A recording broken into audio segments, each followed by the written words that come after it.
ఈ డాక్టరేట్‌కి సంబంధించి అంటే డాక్టర్ కాకుండా అదర్ కోర్సెస్ డాక్టర్‌ని పిలిపించుకోగలిగే కోర్సెస్ ఏవుంటాయి? ఎంబీబీఎస్ ఫస్ట్ ప్రయారిటీ మ్యామ్ ఎవరికైనా. At the same time society పరంగా మనం చూసుకున్నా కూడా వాళ్ళకే హైయెస్ట్ రెస్పెక్ట్ గాని ప్రయారిటీ గాని ఉంటుంది. కరెక్ట్. బట్ అట్లీస్ట్ ఇప్పుడు దాన్ని కాకపోయినా ఇంకా మిగతాది అని మనం చూసుకుంటే నెక్స్ట్ ప్రయారిటీ వెటనరీ సైన్స్కి ఇవ్వచ్చు మ్యామ్.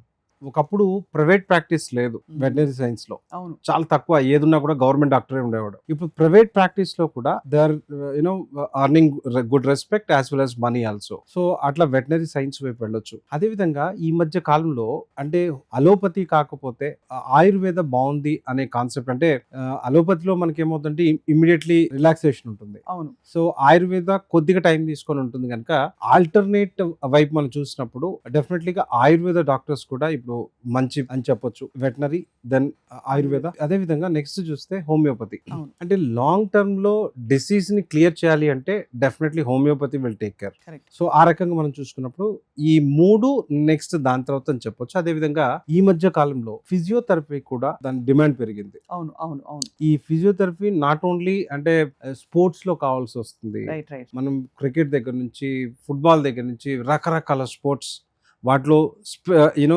ఇండివిజువల్ ఫిజియోథెరపీని కూడా పెట్టుకునే పరిస్థితి ఉంది. Correct. సో ఆ కైండ్ ఆఫ్ ఉన్నాయి కనుక దాంట్లో కూడా ప్రొఫెషనల్లీ బాగుంది. అంటే సో దీంతో పాటుగా హ్మ్.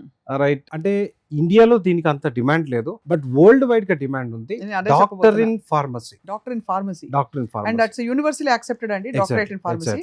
అంటే మామూలు రెగ్యులర్ డాక్టర్ కి వీళ్ళకు ఉండే డిఫరెన్స్ ఏంటి అంటే these guy can write a prescription but he can't go on operations and సర్జరీలు చేయకూడదు, right? But he can write any kind of medicine. ఎవరు doctorate in pharmacy? Doctor in pharmacy. Okay. ఈ doctor in pharmacy general గా మనం worldwide చూస్తే Christmas టైంలో they will go on long vacation. మన ఇండియాలో చాలా మంది ఈ కోర్స్ చేసిన వాళ్ళు ఏం చేస్తారంటే వరల్డ్ వైడ్ గా ఆ 2 months వర్క్ చేయడానికి వెళ్తారు. ద ఎర్న్ మన రెగ్యులర్ డాక్టర్స్ ఒక సంవత్సరంలో ఎంత ఎర్న్ చేస్తారో అంతకన్నా ఎక్కువ ఈ 2 months లో ఎర్న్ చేసుకొని వస్తారు. బాబోయ్, నిజమా? So the kind of like world wide గా వాళ్ళకి డాక్టర్ ఇన్ ఫార్మసీ.